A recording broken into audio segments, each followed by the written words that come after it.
Selamat datang di ruang perenungan ini. Hidup seringkali terasa berat bukan karena apa yang benar-benar terjadi, melainkan karena kita terlalu melekat pada hal-hal yang sebenarnya tidak sepenuhnya di bawah kendali kita. Kita marah karena ucapan orang lain, kita cemas karena masa depan yang belum tentu datang, kita kecewa karena harapan yang tak sesuai kenyataan. Padahal, kata para filsuf Stoik, kebebasan sejati lahir saat kita mampu berkata, "Aku hanya peduli pada apa yang bergantung pada diriku." Disinilah seni melepaskan dan tidak peduli menemukan maknanya. Bukan berarti kita menjadi acuh tak acuh, melainkan bijak memilih di mana energi dan perhatian kita harus diletakkan. Ada 8 prinsip yang akan kita bahas, 8 jalan yang akan menuntun kita untuk menemukan ketenangan, kejelasan, dan kebebasan batin. Jadi mari kita mulai perjalanan ini. Belajar bagaimana melepaskan tanpa kehilangan diri dan tidak peduli tanpa kehilangan kemanusiaan. Poin 1. Diam lebih berharga daripada reaksi. Dalam kehidupan sehari-hari, kita seringkali terjebak dalam dorongan untuk segera bereaksi. Saat ada ucapan yang menyinggung, kita ingin membalas. Ketika ada komentar yang merendahkan, kita terdorong untuk mempertahankan harga diri dengan kata-kata. Begitu seseorang berbuat tidak adil, kita ingin segera mengembalikan luka dengan luka. Namun di titik inilah kebijaksanaan Stoik menuntun kita pada sebuah pilihan yang jauh lebih kuat. Diam. Diam bukan kelemahan. Diam adalah bentuk pengendalian diri yang tinggi. Seperti yang dikatakan oleh Epictetus, bukan hal di luar yang mengganggu kita, tetapi penilaian kita terhadap hal tersebut. Ketika kita membiarkan emosi menguasai, kita kehilangan kendali atas diri. Tetapi saat kita memilih diam, kita sebenarnya sedang menegaskan bahwa tidak ada seorang pun atau keadaan apapun yang cukup berkuasa untuk menggoyahkan ketenangan batin kita. Perhatikan bagaimana dunia modern dipenuhi dengan reaksi instan. Media sosial menjadi ladang di mana setiap kata, setiap opini, dan setiap hinaan dibalas dengan cepat. Reaksi kilat dianggap sebagai tanda keberanian. Padahal seringkali itu hanya memperlihatkan betapa rapuhnya kita. Kita memberi panggung bagi orang yang sebenarnya tidak pantas mendapatkannya. Kita membiarkan diri kita terkuras oleh hal yang, jika direnungkan sejenak, sebenarnya tidak layak dipedulikan. Diam adalah strategi. Diam bukan berarti menyetujui atau menyerah, melainkan memilih pertempuran yang pantas untuk dilibatkan. Marcus Aurelius, seorang kaisar yang sekaligus filsuf, sering menulis dalam catatan pribadinya bahwa tidak semua hal perlu ditanggapi, karena dengan menanggapi setiap hal, kita menjadi budak dari dunia luar. Dengan diam, kita menjaga jarak antara diri kita dan kebisingan dunia. Dengan diam, kita memberi ruang untuk berpikir, apakah masalah ini benar-benar layak mendapat energi saya? Lebih jauh, diam juga melatih kebijaksanaan dalam berbicara. Kata-kata yang keluar setelah jeda akan lebih matang, lebih bijak, dan lebih tepat sasaran dibandingkan kata-kata yang lahir dari ledakan emosi. Seneca pernah mengingatkan bahwa banyak orang menyesali perkataan mereka, tetapi jarang ada orang yang menyesali diamnya. Itu karena diam memberikan kita kesempatan untuk menimbang. Sementara kata-kata yang meluncur tanpa kendali sering meninggalkan luka, baik bagi diri kita maupun orang lain. Namun, jangan salah memahami diam sebagai sikap pasif. Diam yang dimaksud dalam stoikisme adalah diam yang aktif. Diam yang lahir dari kesadaran, bukan dari ketakutan. Diam yang menahan diri untuk tidak ikut arus, tetapi tetap teguh pada prinsip. Diam yang tidak mengemis pengakuan dari orang lain, tetapi fokus pada integritas diri. Mari kita renungkan berapa banyak energi, waktu, dan ketenangan yang telah hilang hanya karena kita terlalu cepat bereaksi. Berapa banyak pertengkaran kecil membesar hanya karena kita tidak bisa menahan diri untuk diam. Dan berapa banyak penyesalan lahir setelah kata-kata terucap, sementara kita tahu andai saja kita memilih diam, semuanya akan lebih ringan. Diam adalah seni menguasai diri. Diam adalah perisai dari provokasi. Diam adalah pengingat bahwa harga diri tidak dibangun dari kemampuan membalas, melainkan dari keteguhan untuk tidak digoyahkan. Jadi, saat dunia menantang Anda untuk bereaksi, tarik napas, tahan diri, dan biarkan diam berbicara. Karena dalam diam ada wibawa, dalam diam ada kekuatan, dan dalam diam kita menemukan kebebasan untuk tidak dikendalikan oleh hal-hal di luar diri kita. Poin 2, nilai diri. tidak ditentukan oleh pandangan orang. Salah satu penderitaan terbesar manusia lahir dari obsesi terhadap bagaimana orang lain melihat dirinya. Kita berusaha terlihat baik. Kita takut dianggap gagal, kita ingin terus diakui. Dari sekolah, pekerjaan, hingga media sosial, kita sering kali menilai diri berdasarkan ukuran yang ditentukan oleh orang lain.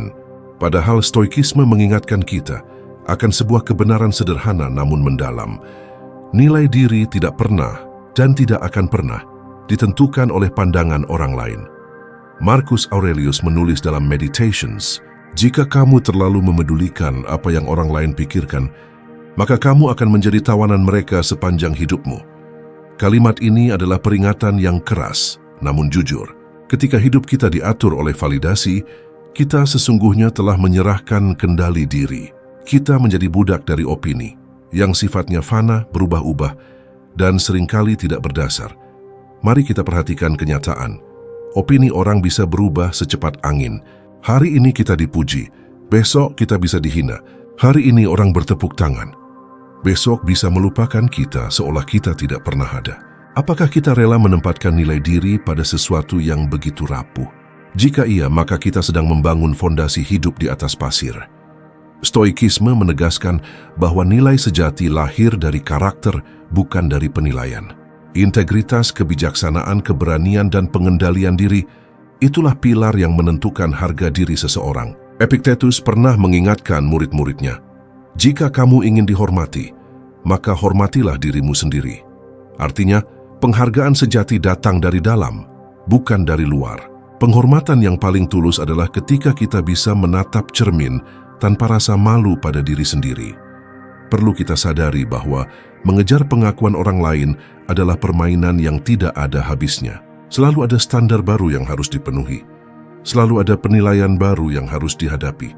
Kita bisa jatuh dalam siklus tanpa akhir, berusaha keras agar dipuji, lalu kecewa saat kritik datang, lalu kembali mengejar tepuk tangan, dan seterusnya.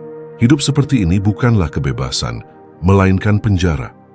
Menguasai seni tidak peduli berarti berani menarik diri dari jerat pengakuan palsu.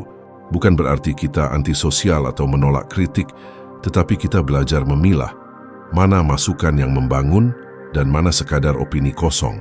Kritik yang jujur bisa menjadi cermin untuk memperbaiki diri, tetapi komentar yang lahir dari iri atau kebencian tidak layak diberi tempat di hati kita. Seneca mengingatkan bahwa kita sering lebih takut pada opini orang lain daripada pada kelemahan kita sendiri. Padahal, seharusnya kita lebih sibuk membentuk karakter daripada mengejar penilaian. Karena pada akhirnya, orang lain bisa saja salah menilai, tetapi hati nurani kita tidak pernah berbohong. Renungkanlah, ketika hidup berakhir, apakah yang paling penting adalah apa yang orang lain pikirkan tentang kita? Ataukah bagaimana kita menjalani hidup sesuai dengan prinsip, keberanian, dan kebajikan? Tepuk tangan akan hilang bersama waktu, komentar akan dilupakan, tetapi karakter akan tetap menjadi warisan abadi. Maka, jangan biarkan diri Anda hidup sebagai cermin yang hanya memantulkan opini orang lain. Jadilah matahari yang memancarkan sinar dari dalam. Nilai Anda tidak pernah berada di tangan siapapun. Nilai Anda ada pada pilihan yang Anda ambil, pada integritas yang Anda jaga, dan pada keteguhan Anda untuk hidup sesuai dengan kebajikan. Ingatlah, dunia bisa memuji, bisa juga mencela. Namun, nilai diri Anda tidak berkurang atau bertambah karena itu. Nilai diri Anda tetap utuh, selama Anda setia pada diri sendiri. Poin 3, kesedihan dan kemarahan. Itu sementara hidup manusia tidak pernah lepas dari emosi. Kita bersukacita ketika mendapat kabar baik. Kita bersedih ketika kehilangan. Kita marah ketika dikhianati. Emosi adalah bagian dari kodrat kita. Namun stoikisme mengajarkan bahwa meski emosi datang, ia tidak pernah abadi. Kesedihan dan kemarahan, betapapun kuatnya, selalu bersifat sementara. Memahami hal ini adalah kunci untuk tidak tenggelam dalam penderitaan yang berkepanjangan. Bayangkan saat Anda kehilangan sesuatu yang berharga, entah harta, jabatan, atau bahkan orang tercinta. Gelombang kesedihan datang seolah menelan seluruh dunia. Anda merasa itu tidak akan berakhir, namun waktu selalu membuktikan bahwa luka yang dalam sekalipun perlahan mereda, luka itu mungkin tidak pernah hilang sepenuhnya. Tetapi ia melembut dan kita belajar berjalan kembali. Begitu juga dengan kemarahan. Pada awalnya ia menguasai tubuh, membuat jantung berdegup kencang, pikiran berkecamuk, mulut ingin melontarkan kata-kata tajam. Tetapi berapa lama kita bisa marah? Bahkan kemarahan paling hebat pun akan padam, digantikan rasa lelah atau penyesalan. Marcus Aurelius menulis dalam Meditations, "Segala sesuatu berlalu dengan cepat, termasuk kesedihan dan kemarahanmu. Lihatlah bagaimana alam berjalan. Musim berganti, hari berganti, malam, bahkan bintang pun berpindah. Begitu juga dengan perasaan manusia." Pandangan ini mengingatkan kita bahwa kita sering memperlakukan emosi seolah ia permanen, padahal kenyataannya hanya singgah sementara. Mengapa kita sering menderita lebih lama dari yang seharusnya?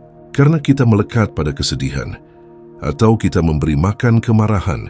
Kesedihan dibiarkan tumbuh menjadi ratapan panjang. Kemarahan dipelihara hingga berubah menjadi dendam. Padahal jika kita berani melihatnya sebagai tamu yang datang sebentar, kita akan lebih mudah membiarkannya pergi. Stoikisme tidak pernah mengajarkan untuk menekan atau menolak emosi, melainkan untuk menyadari sifat alaminya. Epictetus berkata, "Bukan hal yang menimpa kita yang merusak hidup, melainkan bagaimana kita menilainya." Kesedihan dan kemarahan hanya akan merusak jika kita menilai bahwa itu harus menguasai seluruh hidup kita. Tetapi jika kita menilainya sebagai bagian dari pengalaman sementara, kita bisa berdamai dengannya. Lihatlah anak kecil yang menangis karena mainannya rusak. Bagi mereka itu tragedi besar, namun beberapa jam kemudian ia sudah kembali tertawa. Begitulah alam mengajarkan kita bahwa tidak ada emosi yang menetap selamanya. Sayangnya saat dewasa, kita kehilangan keluasan itu. Kita membawa kesedihan bertahun-tahun. Kita memelihara amarah berpuluh-puluh hari. Kita lupa bahwa semua itu sebenarnya bisa dibiarkan lewat seperti awan. Dengan memahami bahwa kesedihan dan kemarahan itu sementara, kita juga belajar bijak dalam bertindak. Saat sedang marah, tahan diri. Jangan biarkan kata-kata kasar keluar, karena kata-kata itu mungkin bertahan jauh lebih lama dari kemarahan yang menyulutnya. Saat sedang sedih, berikan ruang bagi hati untuk merasa, tetapi jangan tenggelam di dalamnya. Ingatkan diri sendiri, ini hanya perasaan sementara, ia akan berlalu. Seneca pernah menulis bahwa tidak ada badai yang bertahan selamanya, bahkan di alam semesta yang luas. Demikian pula badai dalam hati manusia. Mengetahui hal ini membuat kita lebih sabar menunggu badai reda, tanpa harus menenggelamkan kapal kehidupan kita sendiri. Maka, ketika kesedihan datang, biarkan ia lewat. Ketika kemarahan menguasai, ingatkan diri bahwa sebentar lagi ia akan padam. Jangan jadikan perasaan sesaat sebagai dasar keputusan yang abadi. Jangan biarkan emosi sementara merusak hubungan, menghancurkan reputasi, atau merampas ketenangan yang jauh lebih berharga. Kebijaksanaan sejati adalah menyadari bahwa kita lebih besar daripada emosi kita. Kesedihan dan kemarahan hanyalah tamu. Mereka datang memberi rasa lalu pergi. Dan kita, jika mampu menghadapinya dengan sabar, akan menemukan bahwa jiwa kita tetap utuh, bahkan lebih kuat daripada sebelumnya. Poin 4. Harta dan status bukan ukuran hidup. Di tengah hiruk-pikuk dunia modern, kita dibombardir oleh pesan bahwa ukuran keberhasilan adalah harta dan status. Rumah mewah, mobil mewah, jabatan tinggi, dan gelar prestisius seakan menjadi tanda mutlak seseorang layak dihormati. Kita hidup dalam budaya perbandingan, di mana nilai manusia sering diukur dari apa yang ia miliki, bukan dari siapa dirinya. Namun para filsuf Stoik sejak ribuan tahun lalu sudah mengingatkan bahwa harta dan status hanyalah hiasan luar. Ia bukan ukuran sejati dari hidup yang bernilai. Marcus Aurelius, seorang kaisar yang memiliki segala hal yang bisa diinginkan manusia, menulis dalam catatannya bahwa kekayaan, kejayaan, dan pujian hanyalah bayangan yang cepat berlalu. Ia sadar, meski duduk di singgasana tertinggi, pada akhirnya ia hanyalah manusia fana yang akan kembali ke tanah.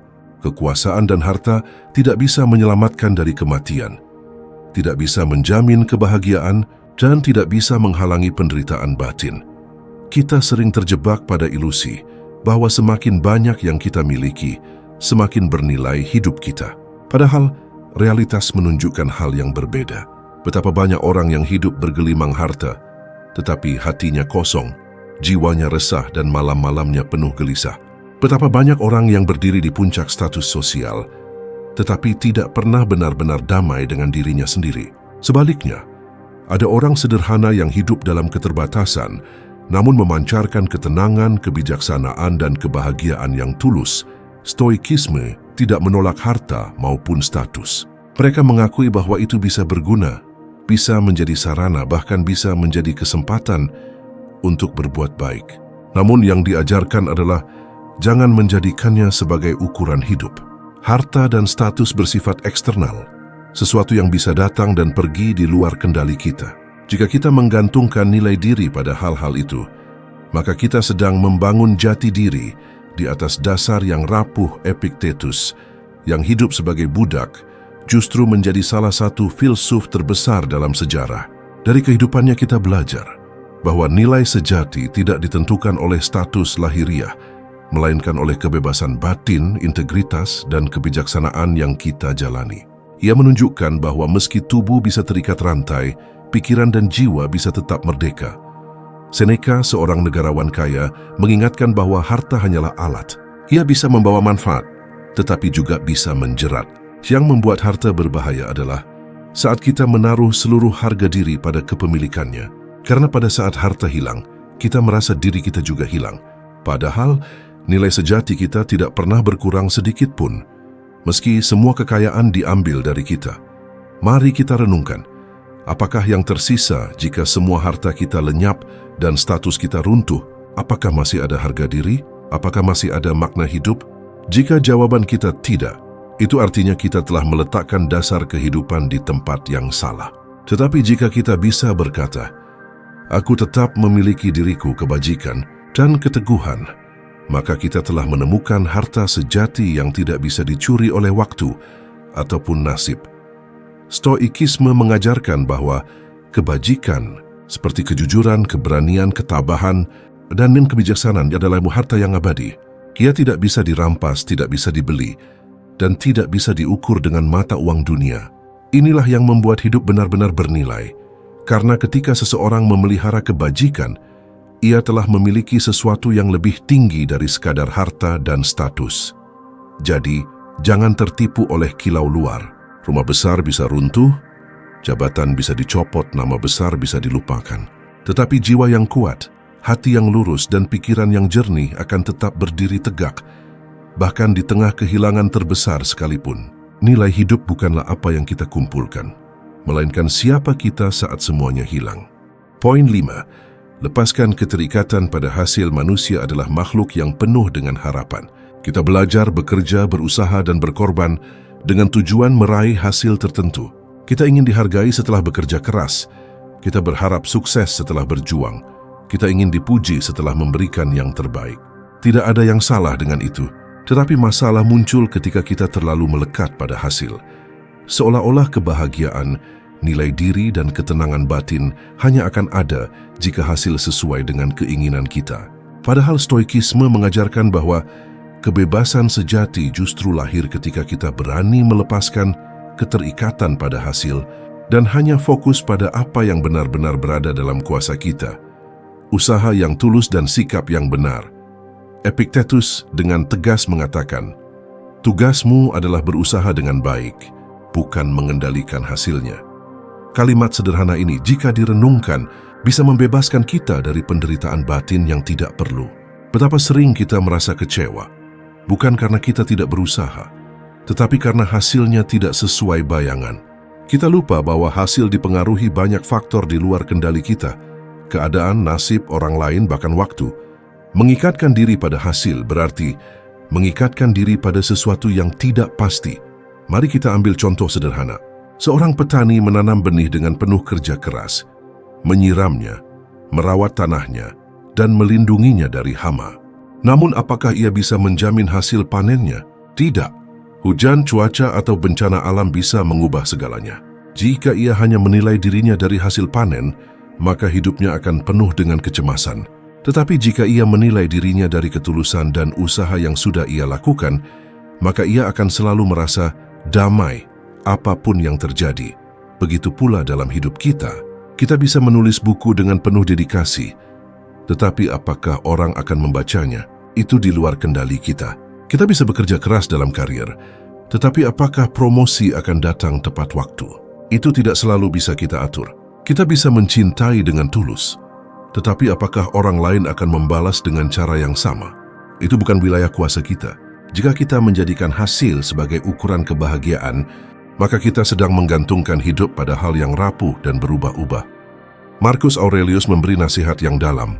Lakukan tugasmu dengan penuh ketulusan, lepaskan dirimu dari harapan atas hasilnya, dan kamu akan menemukan kebebasan. Pandangan ini mengajarkan kita untuk tidak berhenti berusaha, tetapi berhenti mengikatkan diri pada sesuatu yang tidak kita pegang. Seperti seorang pemanah yang menarik busur dengan penuh konsentrasi. Ia bisa menguasai sikap tubuh, arah panah, dan kekuatan tarikan, tetapi arah angin tidak pernah ada dalam genggamannya. Tugasnya hanyalah melepaskan panah dengan tepat. Hasil akhirnya bukan lagi miliknya. Dengan melepaskan keterikatan pada hasil, kita belajar menikmati proses. Kita menemukan ketenangan dalam usaha itu sendiri. Kita tidak lagi bekerja demi penghargaan, tetapi demi prinsip. Kita tidak lagi belajar demi pujian, tetapi demi pertumbuhan. Kita tidak lagi mencintai demi balasan, tetapi demi keikhlasan. Dalam keadaan ini, hasil apapun bentuknya menjadi bonus bukan beban. Namun melepaskan keterikatan pada hasil bukan berarti menyerah atau pasrah tanpa usaha. Justru sebaliknya, kita tetap berusaha sebaik mungkin. Tetapi kita memahami batasnya. Usaha adalah ranah kita, hasil adalah ranah kehidupan. Dengan kesadaran ini, kita terbebas dari kecemasan berlebih, terbebas dari kekecewaan yang menggerogoti, dan terbebas dari rasa gagal yang semu. Seneca pernah menulis bahwa orang yang bijak adalah orang yang mampu tetap tenang, baik ketika berhasil maupun gagal. Karena ia tahu bahwa yang terpenting bukanlah hasil akhirnya, melainkan bagaimana ia menjalani jalannya. Orang seperti ini akan selalu kokoh, karena ia tidak menggantungkan kebahagiaannya pada hal-hal yang tidak pasti. Maka, jika hari ini Anda sedang berjuang, berikanlah usaha terbaik Anda. Curahkan ketulusan, lakukan dengan integritas, dan biarkan hasilnya datang sesuai waktunya. Jangan ikatkan hati Anda pada hasil yang belum tentu sesuai harapan. Ingatlah, kebebasan sejati adalah ketika Anda bisa berkata, "Aku sudah melakukan bagianku, selebihnya bukan lagi urusanku." Hidup akan jauh lebih ringan ketika kita belajar melepaskan. Karena pada akhirnya, yang paling penting bukanlah apa yang kita capai, melainkan siapa kita dalam proses mencapainya. Poin 6. Waktu adalah milik kita yang paling berharga. Saudara-saudaraku yang mendengarkan, izinkan saya membawa Anda merenung sejenak pada sesuatu yang kerap kita abaikan, namun sejatinya adalah harta yang paling berharga dalam hidup, waktu. Segala sesuatu yang kita miliki, harta, jabatan, bahkan tubuh kita, pada akhirnya dapat hilang atau berpindah tangan. Tetapi waktu, sekali ia berlalu, tidak akan pernah bisa kita beli kembali. Tidak dapat kita pinjamkan, apalagi kita ulangi. Itulah sebabnya filsuf Stoik Seneca berkata, bukan karena kita memiliki waktu yang singkat untuk hidup, melainkan karena kita menyia-nyiakannya. Coba kita perhatikan bagaimana manusia modern menghabiskan waktunya. Berjam-jam tersedot pada layar ponsel, larut dalam perbandingan di media sosial, sibuk mengejar pengakuan orang lain. Semua itu seakan membuat kita hidup. Padahal sesungguhnya kita sedang membiarkan hidup kita tergerus sedikit demi sedikit, tanpa kita sadari. Bayangkan, betapa seringnya kita berjanji pada diri sendiri untuk memulai sesuatu besok, minggu depan, atau bulan depan. Kita merasa masih punya banyak waktu, padahal tidak ada seorang pun yang tahu kapan langkah kita akan terhenti. Filsafat Stoik mengajarkan kita untuk menghormati waktu sebagaimana kita menghormati hidup itu sendiri. Sebab hidup tidak lain adalah kumpulan waktu yang terus berjalan. Ketika kita menyia-nyiakan waktu, sejatinya kita sedang menyia-nyiakan hidup. Dan yang lebih tragis, kita kerap menyerahkan waktu kita untuk dipermainkan oleh orang lain. Marah karena hinaan, cemas karena pendapat, atau terikat pada janji yang tidak berguna. Kita rela mengorbankan jam, hari, bahkan tahun hanya untuk hal-hal yang tidak menambah kualitas jiwa kita. Renungkanlah, orang bisa merampas harta kita, tetapi mereka tidak bisa merampas waktu kita, kecuali kita yang memberikannya dengan sia-sia. Inilah mengapa orang bijak tidak hanya menghitung uang yang keluar dari dompetnya, tetapi juga menghitung menit dan jam yang keluar dari hidupnya. Sebab keduanya sama-sama aset, Hanya saja waktu jauh lebih berharga dibandingkan segala bentuk kekayaan. Waktu juga adalah ukuran keadilan terbesar yang diberikan alam kepada manusia. Orang kaya tidak mendapatkan waktu lebih banyak daripada orang miskin. Seorang raja tidak memiliki tambahan 1 detik dibanding rakyatnya. Semua manusia tanpa terkecuali berjalan di atas aliran jam yang sama. Perbedaannya hanya satu. Apakah kita menggunakan waktu itu dengan bijak atau menyia-nyiakannya? Disinilah kita diuji. Apakah kita menggunakan waktu untuk menumbuhkan diri, membaca, merenung, dan memperbaiki kualitas jiwa? Ataukah kita menghabiskannya dalam keluhan, iri hati, dan pengejaran hal-hal fana yang tidak pernah cukup? Stoikisme mengingatkan kita untuk selalu bertanya, apakah apa yang saya lakukan saat ini sepadan dengan bagian hidup saya yang hilang selamanya? Jika jawabannya tidak, maka seharusnya kita berani mengubah arah. Hidup ini singkat dan ketidakpastian adalah kepastiannya. Kita tidak bisa memilih berapa lama kita hidup, tetapi kita bisa memilih bagaimana kita hidup. Inilah inti dari kebijaksanaan Stoik, menjaga waktu karena di dalamnya terkandung kesempatan untuk membentuk diri, menabur kebaikan, dan mengukir keteguhan yang akan tetap dikenang bahkan setelah kita tiada. Maka, jangan tunggu esok untuk menjadi lebih baik, karena esok belum tentu tiba. Jangan biarkan waktu Anda dirampas oleh hal-hal sepele, karena setiap detiknya adalah bagian dari jiwa Anda. Gunakan waktu sebagaimana seorang penjaga yang setia menjaga harta pusaka. Karena pada akhirnya, waktu bukan hanya milik kita yang paling berharga, melainkan satu-satunya milik kita yang benar-benar nyata. Poin 7. Kebisingan dunia tidak menentukan ketenangan batin. Saudara-saudaraku yang mendengarkan, mari kita berbicara tentang sesuatu yang menjadi bagian tak terpisahkan dari kehidupan modern, kebisingan dunia. Kebisingan ini bukan hanya berasal dari suara kendaraan di jalan, percakapan orang, atau hiruk-pikuk keramaian kota. Kebisingan yang paling berbahaya seringkali hadir dalam bentuk yang lebih halus. Derasnya opini orang lain, banjir informasi dari media sosial, tuntutan pekerjaan yang tak ada habisnya, serta bisikan ego yang menuntut pengakuan. Semua itu bila kita tidak berhati-hati, mampu menggerus ketenangan batin kita, membuat kita lelah, gelisah, bahkan kehilangan jati diri. Namun mari kita renungkan, apakah kebisingan dunia benar-benar berkuasa atas diri kita? Ataukah sejatinya kitalah yang memberi izin kepada kebisingan itu untuk masuk ke ruang batin kita? Filsafat Stoik dengan tegas menjawab bahwa ketenangan batin tidak pernah ditentukan oleh suara dari luar, melainkan oleh sikap jiwa kita terhadap suara itu. Seperti yang dikatakan Epictetus, bukan peristiwa yang mengganggu kita, melainkan pendapat kita tentang peristiwa itu. Dengan kata lain, yang membuat kita gelisah bukanlah keramaian di luar, melainkan reaksi kita terhadap keramaian tersebut. Bayangkan sebuah pelabuhan. Laut di luar bisa bergelombang, penuh badai, penuh kebisingan alam. Tetapi bila pelabuhan itu kokoh, kapal-kapal tetap bisa berlabuh dengan tenang. Demikianlah jiwa kita. Dunia boleh gaduh, orang boleh berkata apa saja, situasi boleh berubah dengan cepat. Tetapi bila batin kita berlabuh pada keteguhan, kita tidak akan mudah terombang-ambing. Sayangnya, banyak dari kita yang terlalu membiarkan dunia luar mengendalikan dalam diri kita. Kita panik karena komentar di media sosial, tersinggung karena ucapan orang lain, atau gelisah karena dunia tidak berjalan sesuai keinginan kita. Kita lupa bahwa kebisingan itu tidak pernah benar-benar menyentuh inti jiwa, kecuali bila kita sendiri membuka pintu dan membiarkannya masuk. Filsuf Marcus Aurelius pernah menulis dalam Meditations, ketenangan berasal dari dalam diri. Jangan mencarinya di luar.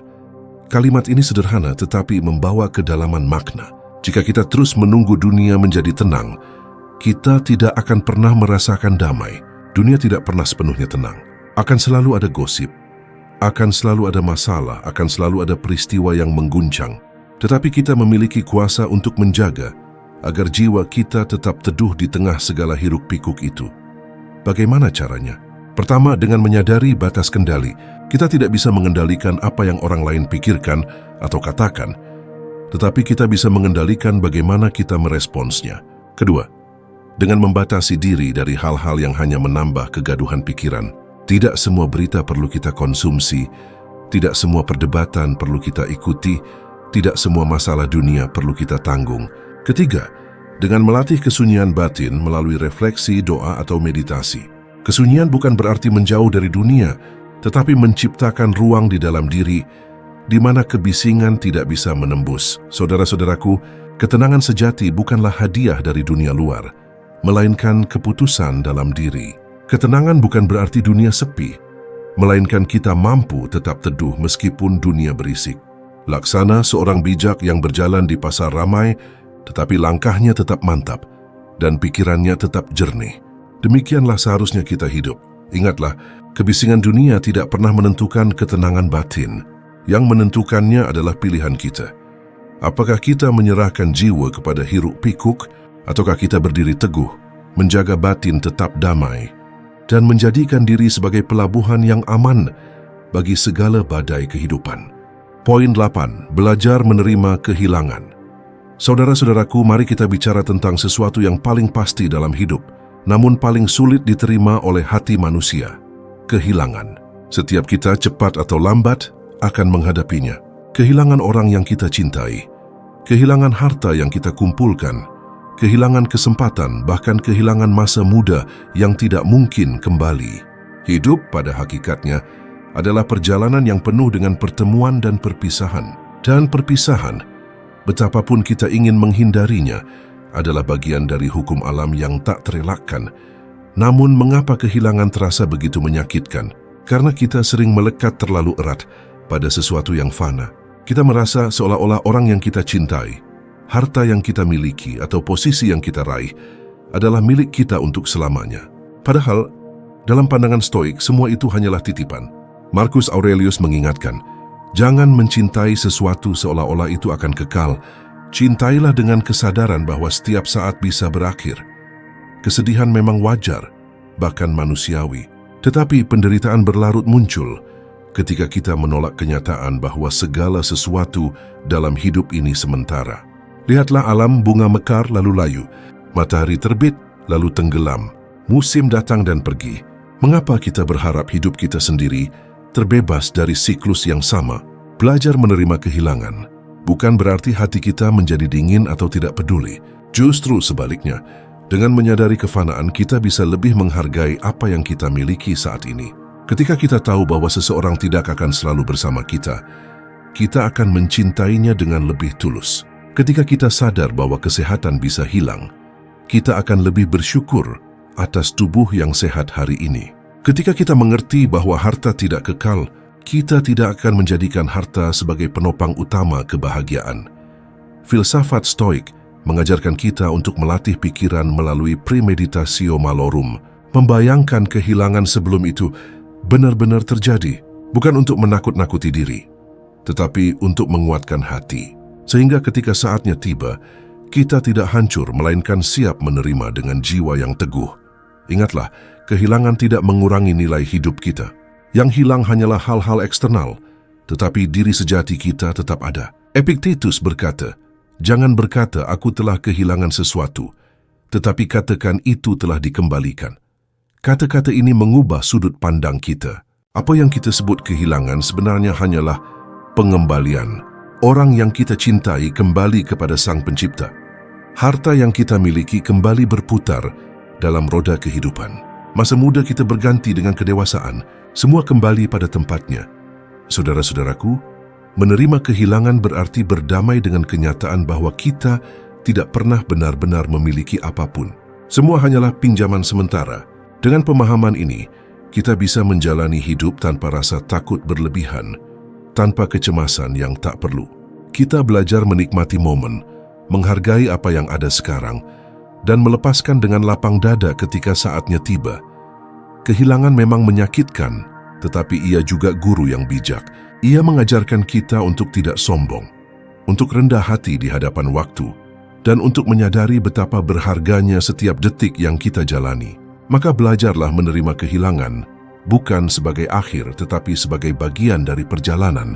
Sebab pada akhirnya, bukan yang hilang yang menentukan diri kita, melainkan bagaimana kita menerima dan melanjutkan hidup setelahnya. Saudara-saudaraku, dunia bisa merenggut apapun dari kita, orang, harta, kesempatan, tetapi dunia tidak bisa merenggut keteguhan hati, yang menerima segala kehilangan dengan kebijaksanaan. Dan itulah yang membedakan jiwa yang bebas dari jiwa yang terikat. Perjalanan kita melalui 8 prinsip stoik membawa pada satu kesimpulan penting. Ketenangan dan kebebasan batin tidak ditentukan oleh dunia luar, melainkan oleh sikap kita terhadapnya. Diam lebih berharga daripada reaksi. Nilai diri tidak bergantung pada pandangan orang. Emosi hanyalah tamu sementara. Harta dan status bukan tolok ukur hidup. Keterikatan pada hasil harus dilepaskan. Waktu adalah aset paling berharga. Kebisingan dunia tak mampu merusak batin yang teguh, dan kehilangan adalah bagian alami dari kehidupan. Semua ini adalah seni untuk tidak peduli pada hal yang seharusnya dilepaskan, dan peduli hanya pada apa yang membangun diri. Bila Anda ingin terus belajar tentang kebijaksanaan, ketabahan dan cara hidup yang lebih tenang, tetaplah bersama kami di sini. Mari menjadikan filsafat bukan sekadar wacana, melainkan pegangan hidup sehari-hari.